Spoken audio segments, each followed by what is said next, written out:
नमस्कार, मैं हूँ चितरंजन कुमार और आप देख रहे हैं हमारा न्यूज़ चैनल ट्रू न्यूज़ टीएनबीआर। दोस्तों, जिस शख्स के बीच में हम बैठे हैं, मुझे ऐसा नहीं लगता कि ये चेहरा अनजाना है। 25 वर्षों का अनुभव सामाजिक जागृति, सामाजिक परिवर्तन से लेकर के राजनीतिक में भी है।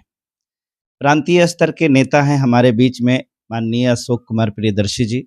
सर, सबसे पहले हमारे इस चैनल में आपका स्वागत है। जी, जय भीम सभी को। बहुत अरसे तो नहीं कहेंगे, लेकिन काफ़ी दिनों के बाद हमारी आपसे मुलाकात हो रही है। मुझे ऐसा लगा कि आपसे बात करना अब बहुत ज़रूरी हो गया है। समाज की दशा, दिशा को लेकर के आप जो बातें अपने कह सकते हैं कि जिस प्रकार से बोल्डनेस के साथ रखते हैं, इस नाम से आप जाने जाते हैं। कहा जाता है कि आपकी राजनीति तो कांग्रेस की है, परंतु बात आप सर्वजन की कहते हैं। बहुत सारे लोग जो हैं बहुजन से सर्वजन हो जाते हैं और आप सर्वजन से भी बहुजन हो जाते हैं। आज के परिवेश में देखा जा रहा है सर कि खास करके दलितों के ऊपर कहें, दलित में कई जातियां होती हैं। पासवान होते हैं, रविदास जाति के होते हैं, मांझी होते हैं, धोबी होते हैं, चौधरी होते हैं, प्रमुख जाति के रूप में यही होते हैं। मैं देख रहा हूं कि अन्य किसी के साथ तो नहीं, लेकिन खास करके चमार जाति के साथ में उत्पीड़न जो है इस चरम पर है। आप इसको कैसे देखते हैं? हमारे समाज के जो सभी प्रबुद्ध जन आपके चैनल के माध्यम से जो मुझे देखने सुनने की कोशिश में हैं, जिनके लिए मैं संदेश छोड़ रहा हूं आपके प्रश्न के माध्यम से।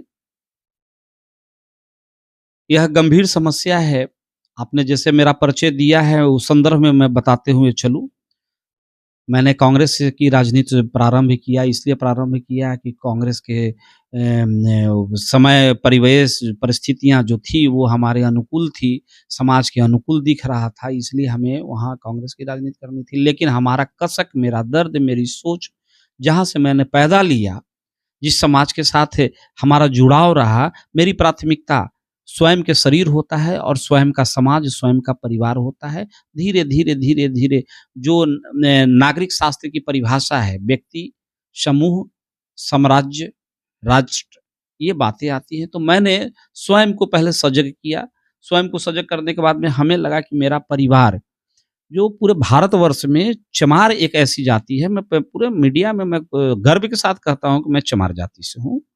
चमार एक ऐसी जाति है जो बहुसंख्यक है, जो शेड्यूल कास्ट है। और शेड्यूल कास्ट में बहुसंख्यक होने के नाते इसकी जिम्मेवारी और इसकी दायित्व बढ़ती है कि बाकी हमारे समाज के जो लोग हैं उसको कैसे मजबूत किया जाए। जो हमारे महापुरुषों ने लड़ाई लड़ा, आर्थिक, शैक्षिक, सामाजिक और सांस्कृतिक विरासत को कैसे हम अपनी मजबूत करेंगे, तो उस दृष्टिकोण से सबसे बड़ी जिम्मेवारी चमारों की बनती है। और चमार को यह नैतिक जिम्मेवारी है कि इन चीज़ों को कैसे हम आगे बढ़ाएं, इसमें अपने आप को मजबूती धारदार कैसे करें। लेकिन जितनी द्रुत गति से बाबा साहब लड़ाई लड़े, मानवर कांसीराम भी लड़ाई लड़े, बहुत सारे ऐसे पुरोधा लड़ाई लड़े, लेकिन आज के डेट में, आज की तारीख में सीधे हम माइनस पर हैं। हमारी स्थिति क्या बन रही है कि हम सबसे निचले पायदान पर जा रहे हैं। आबादी बड़ी होती जा रही है, लेकिन हमारा संघर्ष कमतर होते चला जा रहा है। मेरी संघर्ष की जीवटता समाप्त हो रही है। ये सर, पहला सवाल ये है कि ये जो खास करके बिहार में आपने बात किया कि दलितों में खासकर रविदास जाति के, चमार जाति के लोग जो प्रताड़ित हो रहे हैं, तो इनको प्रताड़ित होना, इन्हीं को प्रताड़ित होना क्यों पड़ रहा है? एक मिनट। बस बात इतनी है कि सबसे बड़े जो घर का जो मुखिया होता है उसकी सबसे बड़ी रिस्पॉन्सिबिलिटी होती है। शेड्यूल कास्ट में चमार सबसे ज़्यादा जनसंख्या आबादी वाले और बुद्धिजीवी कौम है, तो जिम्मेवारी, नैतिकता इन्हीं को बनती है। जो हमारे पैदान, जो निचले पैदान पे बैठे हमारे समाज के लोग हैं, उनको उतनी जिम्मेवारी नहीं है जितनी जिम्मेवारी हमारी है। तो मेरा कहने का मतलब कि आपके समाज में बुद्धिजीवी वर्ग के भी हैं, आपका समाज कहते हैं कि हम सेकंड लार्जेस्ट कौम भी हैं, तो बुद्धिजीवी हैं, तो क्या बुद्धिजीवी समाज को इस प्रकार से शोषण दमन होता है? तो हो रहा है ना। तो क्यों हो रहा है?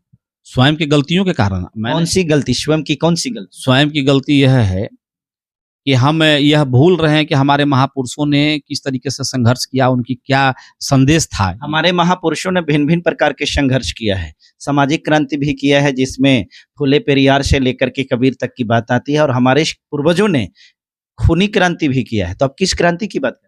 सभी क्रांति की आवश्यकता है वर्तमान समय में। कहने का मतलब आप कहना चाहते हैं कि इस परिवेश में अगर कलम से बात न बने तो तलवार से भी काम करना। एकदम हमारे समाज में संत शिरोमणि रैदास जी से लेकर के उधम सिंह जैसे लोग भी हुए। तो जहाँ जालियांवाला बाग हत्याकांड हुआ, वहाँ बहुत सारे हमारे समाज के लोग को नृशंस हत्या हुई। तो वहाँ पे केवल बाबा साहब की कलम चलाने से मात्र काम नहीं चलता। जो उधम सिंह ने किया वो करना चाहिए था।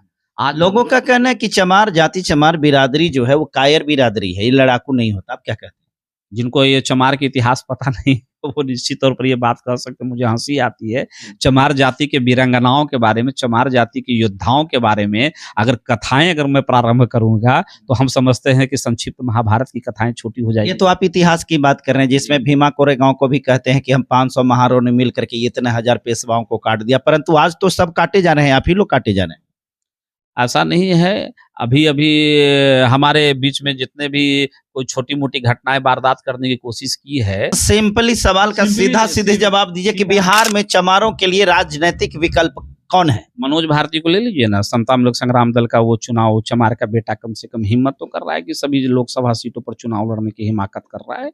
बहुजन समाज पार्टी क्यों नहीं? बहुजन समाज पार्टी की राजनीति मैं बोलूँगा मीडिया के समक्ष, मैं वो उधर उनको मुखातिब नहीं होना चाहता हूँ। वो निश्चित तौर पर किसके गोद में है या किनकी विचारधारा का इनके गोद में।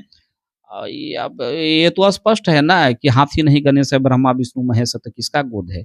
चारों धाम किसका है? 400 के पार किसका है? तो बिहार में आप विकल्प के रूप में मनोज कुमार भारती को देख रहे हैं। चमार का नेतृत्व अगर कोई उभरेगा बिहार में तो बिहार का बेटा होगा, बिहार की दर्द। हमारी लड़ाई यहाँ है तो हम कहीं विदेश के अंग्रेज को बुलाएंगे, हमारा खुद पहलवान यहाँ तैयार हम करेंगे। आप मनोज कुमार भारती को एक्सेप्ट करेंगे? मनोज भारती को बिल्कुल, अगर वो विचारधारा के साथ चलने की कोशिश करेंगे, अगर मानवर साहब के सिद्धांतों पर चलने की कोशिश करेंगे, महापुरुषों के सिद्धांत पर सर्वजन को लेकर, आपको नहीं लगता है कि उन महापुरुषों के सिद्धांत पर चल रहे हैं? हाँ, अभी तक तो चल रहे हैं, इसलिए मैं उनका फिर आप उनको सपोर्ट कर रहे हैं? बिल्कुल, हम उनको चुनावी परिवेश में हमारी व्यवस्था है, हमारी बाध्यता है। मैं जिस पार्टी के व्यक्ति हूँ, नैतिकता के आधार पर मैं उनको देखूंगा, परखूंगा, समाज देखे समझे। हम लोग, आपका आकलन है कि मनोज भारती जी बिहार में चमार जाति के लिए एक बेहतर राजनीतिक विकल्प के रूप में हैं? हो सकते हैं, साबित हो सकते हैं। इनका मूल्यांकन हम लोग करेंगे 2024 में, 2025 में, और अगर वैसा अगर संभावनाएं होंगी तो आने वाले दिन में चमार का नेता बन सकते हैं। बाकी तो सब बिचौलिया लोग, सारे लोग मैं कहिए तो हम नाम लेकर के बोल देते हैं, जो समाज को बेचने का, तोड़ने का, अपने बच्चों के भविष्य के स्वार्थ के लिए समाज का भविष्य गर्त में डाल रहे हैं। उससे तो बेहतर मनोज भारती है। चलिए, बहुत बहुत धन्यवाद सर। आप देख रहे थे हमारे अशोक कुमार प्रियदर्शी, जो सामाजिक चिंतक हैं। समाज में हो रहे घटना दुर्घटना, समाज में हो रहे जितनी भी दुर्भावनाएं, जितनी भी कह सकते हैं उत्पीड़न हो रहा है, उन तमाम चीजों पर नजरें गड़ाए हुए रखते हैं। और अभी विशेष एक खास करके बातें जिन्होंने बताया है, मैं प्रयास किया हूं कि आपको बचाने का सही विकल्प क्या हो सकता है। दोस्तों, जब तक आपका राजनीतिक संरक्षण नहीं मिलेगा तब तक आपको बचाने वाला कोई नहीं हो सकता। और जैसा कि इनका मानना है कि बिहार में चमारों को राजनीतिक संरक्षण देने वाला अगर कोई हो सकता है विकल्प के तौर पर, तो समता मूलक संग्राम दल के पार्टी, ये पार्टी है, यही दे सकता है, जिसके राष्ट्रीय अध्यक्ष मनोज कुमार भारती जी है। आपका इसमें क्या प्रतिक्रिया है, इस कमेंट बॉक्स में जरूर लिखिएगा और इस वीडियो को जन जन तक जरूर शेयर कीजिएगा, ताकि खास करके चमार बिरादरी के लोगों के साथ में जो आज उत्पीड़न हो रहा है उससे बचाया जा सके। शुक्रिया। जय हिंद।